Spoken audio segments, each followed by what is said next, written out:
A very good afternoon to you. 12:51 is the time. Let's talk to my next guest now, Carl Heneghan. He's a professor of evidence-based medicine at the University of Oxford. A very good afternoon to you. Can you hear me, Carl? I can hear you. Oh, got you there loud and clear. Now, I want to talk to you actually about there's two stories. In fact, Sam Armstrong just brought up both of them really to a certain extent. Climate change. According to the UK Health Security Agency, the public health watchdog, apparently fear about climate change could be fueling drug use, according to a government report. Britain's apparently at risk of being gripped by eco-fear, eco-anger and eco-grief, and their mental well-being could be damaged by difficult climate emotions. Is this an actual thing? Well, I had to look some of this up. In fact, here's one. Solastalgia, Julia. Distress people may feel when the environment changes, possibly due to extreme weather. Well, actually, it poured it down last Friday, and I felt a bit distressed and depressed. Well, yeah, I mean, as I was saying this morning at the beginning of the show, when it's blue, it's freezing cold out there, but it's blue skies, and suddenly you feel completely different. Doesn't everyone feel miserable when it's grey and rainy? But here's the important issue here now. The UK Health Security Agency costs us about somewhere upwards of about 600 million. So if Rachel's looking for money to be saved here, I would actually say this was borne by Matt Hancock back just after the COVID pandemic. I think it's fishing around for work. This is ridiculous for it to be. This is important money that should be spent on the NHS and frontline care. And in the background, they're doing reports. We're going to talk about FOI. Somebody should FOI and say, how much does this report cost? Freedom of information, yeah. Because I actually believe now we have people in positions of power who are advising the government who are not fit for purpose. Producing reports like this just shows you what they're fishing for work, and they're wasting our time. Well, and we're paying for it. We've had reports in the past about people getting all very hysterical. I mean, I've interviewed quite a few people that's Just Stop Oil lot and people like that, and I mean they're genuinely properly hysterical. And again, the Greta Thunbergs and the how dare yous. They don't seem to know a single fact about any of these issues, and one can have lots of knowledge and have an opinion, and you might be fearful. I mean, someone genuinely thinks, and again, I think if you have lots of knowledge, I'm not quite sure why you'd be fearful of climate change.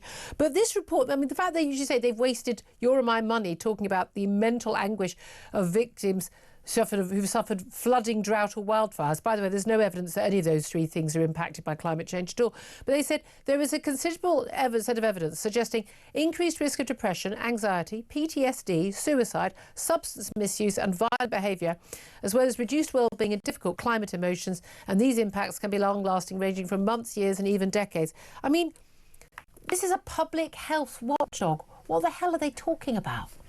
Well, I think there's one important issue, I think, is young people of today know no different. We're from an era and an age when we would have just looked at this and laughed. It would have got reported on and they would have called this just up. But in the modern world, there's a sort of catastrophization that's going on, that to garner your attention means everything has to be hugely fearful. Yeah. And in doing so, we're marketing an issue. People need to dial back the rhetoric. But I think it's now starting to have its day because people just go, I'm switching off the news. I'm not listening to this. So if you're in the fear factory and the fear marketing, the public are telling you these days are over because it does have a detrimental effect on those who are anxious. But you're dead right to point out this is a real marker for Wes Streeting to say, look, here's £600 million.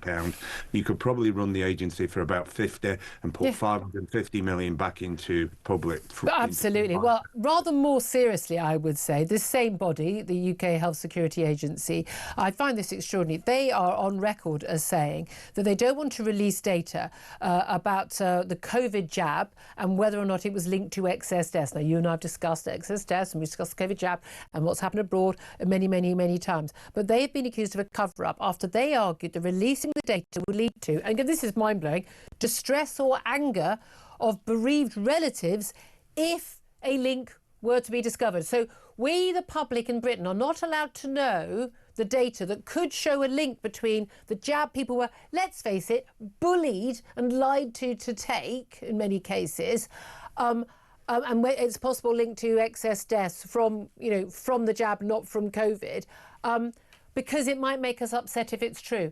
That is an extraordinary stance for them to take, isn't it? I don't think people quite get the sort of issues at hand here. But first, let's just say transparency is the antidote of conspiracy. Always. Donald Trump has now found that out with the Epstein files. He knows if he doesn't release it, they'll just carry on and on. So we have a system here now says we're using the Freedom of Information Act, which looks like a cover-up. Importantly, they say withholding the data that may link the COVID jab to excess deaths, said the Telegraph. Now, that's possible. And if we don't get the data out there, how are people interpret what's going on? Yep. Importantly, number one, the data belongs to the public. They're the people who had the vaccine. Therefore, it's important that they get the truth and know the truth. And pharmaceutical companies have been given the data, haven't they? Yeah, and look, this is an evidence-based approach. If you release redacted versions, you can aggregate or anonymise the data which they've asked for, and you can provide summary statistics. So, for instance, you go in 0 to 5-year-olds, here's the numbers. In doing so, that gets rid of all the issues about data handling. Yeah. So there's something wrong now at the core of our government agencies and what I call the establishment that is letting the public down. And if people want to understand the mess we're in, this is why. Yeah. Because this is the thing, if there's no data linking it, and if the data is really clear there wasn't an increase, there were other things that were happening at the time, and that's why there's no link. Well, show it to us and we'll report. I'm genuinely completely open-minded on this issue. We know that all jabs have some negative effects, and if you give a jab to loads and loads and loads of people, millions of people, you're going to have some people who sadly are going to get ill and are going to die. But again, the circumstances in which people felt forced to have the jab, some for their jobs, and to carry on having a normal life, and the lies that we were told about what it would do and who it would save. But if that has caused excess deaths, we have a right to know, full stop, nothing to discuss. I'm not open-minded anymore, Julia, because last year we spent 900 million on COVID vaccines. Yeah. We have a right to know whether they make a difference or not, and in what populations, and if they're harming. And why would they not want to give us that information? That's the thing that worries me. So they want to give it across the board. They won't let you see the procurement, the Tron contracts, how much we've actually paid for it. Yep. They won't let you see the data they're built on. From the first day somebody has a vaccine, we need to know what happens. Yep. In doing so, we now have a core problem. Yep. The public doesn't trust the government and its agencies anymore. And it's right to do so if it's not transparent. And quite rightly so, indeed. Carl Heneghan, thank you so much. Very much appreciate you joining us, as always.